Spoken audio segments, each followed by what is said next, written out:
अस्सलाम वालेकुम स्टूडेंट्स। आज जो है हम स्टार्ट करने लगे चैप्टर नंबर 9 ट्रांसपोर्ट।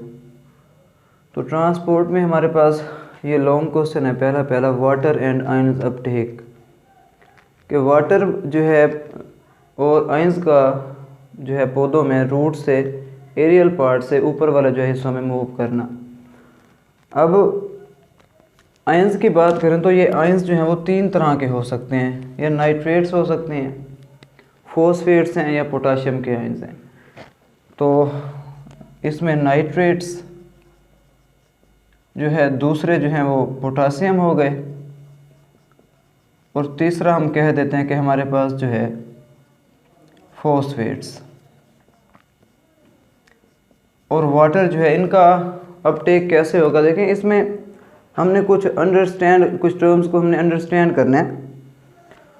तो सबसे पहले जो हमारे पास टर्म है वो है रूट्स। फिर कंडक्टिंग टिश्यूज़ जो है, कंडक्टिंग टिश्यूज़ 2 जो है टाइप के होते हैं, जाइलम और जो है फ्लोएम। उसके बाद पेरिसाइकल, एंडोडर्मिस, कॉर्टेक्स और एपिडर्मिस और रूट हेयर्स। अब हम इन जो है टॉपिक्स को इंडिविजुअली जो है डिस्कस करते हैं।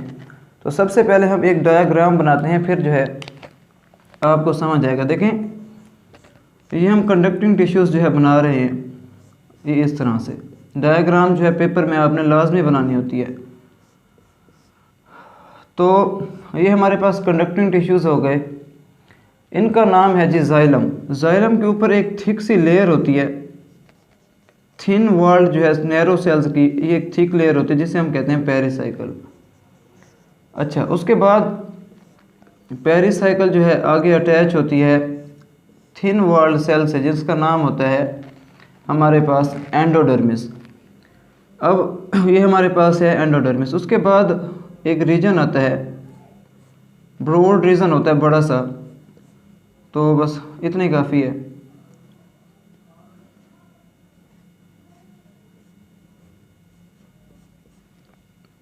डायग्राम जो है आपने बनानी है, तो हम इसे बनाने लगे बस।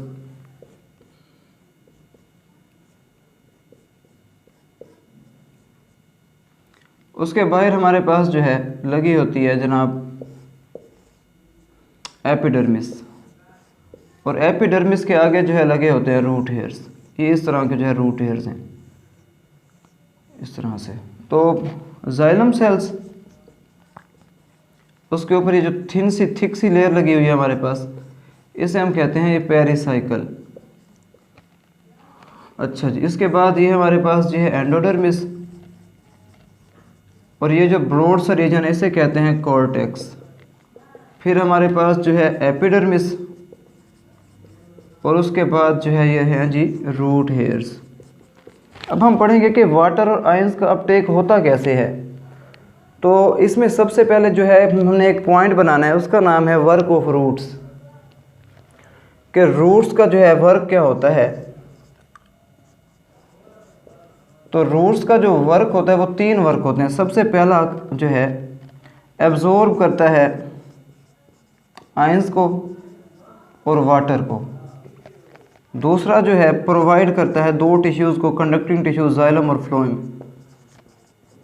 कंडक्टिंग जो है टिश्यूज़। अच्छा, तीसरा इसका वर्क होता है एंकर करता है प्लांट को इन सॉइल।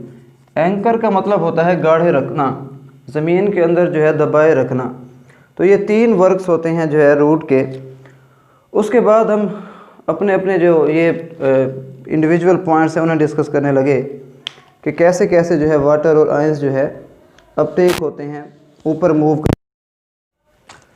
तो सबसे पहले हम बात करेंगे कंडक्टिंग टिश्यूज़ की। कंडक्टिंग टिश्यूज़ कितने टाइप के होते हैं। देखें, जो कंडक्टिंग टिश्यूज़ हैं वो 2 टाइप के होते हैं। तो कंडक्टिंग टिश्यूज़, पहला पॉइंट हम बनाएंगे कंडक्टिंग टिश्यूज़ का। 2 तरह के होते हैं, एक होते हैं जाइलम और एक होते हैं फ्लोएम।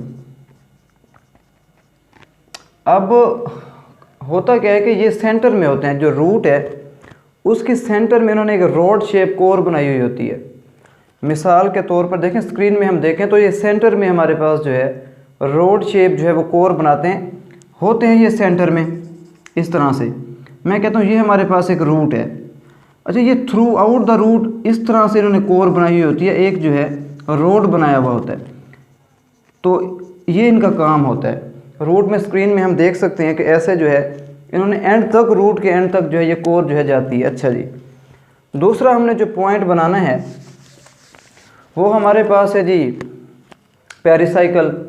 अब पेरिसाइकल हमारे पास जो थिन वॉल्ड सेल्स होते हैं जो जाइलम को घेरे हुए होते हैं, जो जाइलम के ऊपर होते हैं, उन्हें हम कहते हैं पेरिसाइकल।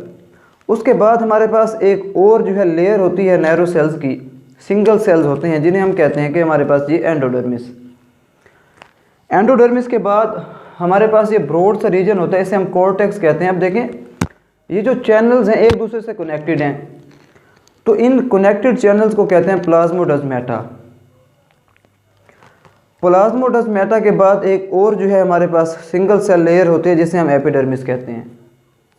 अब एपिडर्मिस के बाद हमारे पास जो है आगे रूट हेयर्स को ज़्यादा उन्होंने डिस्कस किया हुआ है, तो इसके बारे में अपने छोटे छोटे पॉइंट्स बनाने हैं कि सिंगल लेयर्स हमारे पास होती हैं।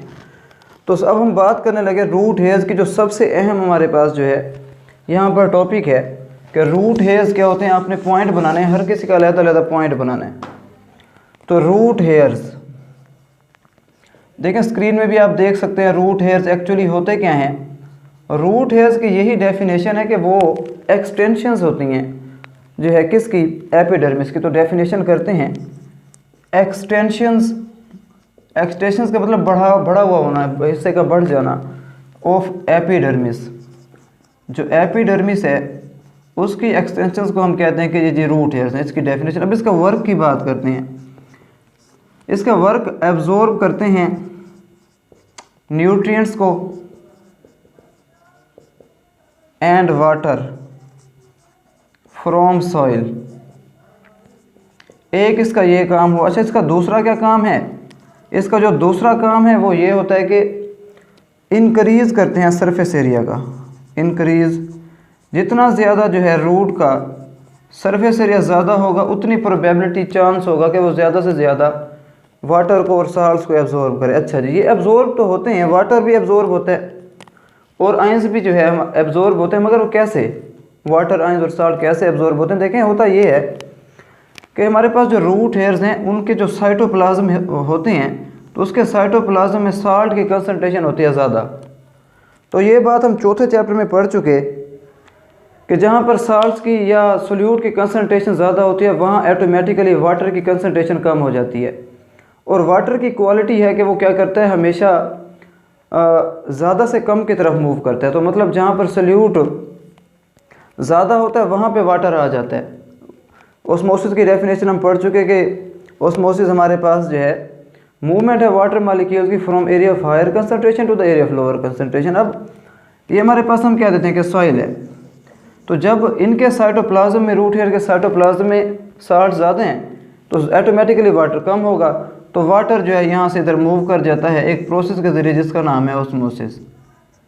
दूसरा, साल्ट्स भी मूव करते हैं। तो साल्ट्स किस प्रोसेस से मूव करते हैं? वो एक प्रोसेस से मूव करते हैं, उसका नाम होता है जी एक्टिव ट्रांसपोर्ट। अब देखें हुआ क्या, हुआ ये कि जो रूट हेयर्स हैं उन्होंने सरफेस एरिया इंक्रीज किया, वाटर को साल्ट्स पे एब्जॉर्ब किया, वो हो गए आगे एपिडर्मिस में। उसके बाद ये जो इंटरकनेक्टेड चैनल्स हैं प्लाज्मोडेस्माटा, उनसे ये साल्ट्स और वाटर होते हुए एंडोडर्मिस में गए और फिर जाइलम में। और जाइलम का काम यही होता है कि क्या करता है, वाटर को, आयंस को, साल्ट्स को नीचे से जो है वो एरियल पार्ट्स में ऊपर ट्रांसफ़र कर देता है। तो ये हमारा आज का टॉपिक था, ये हेडिंग्स हमने बनानी होंगी। तो ये आसान सा टॉपिक है बेटा। अल्लाह हाफिज़।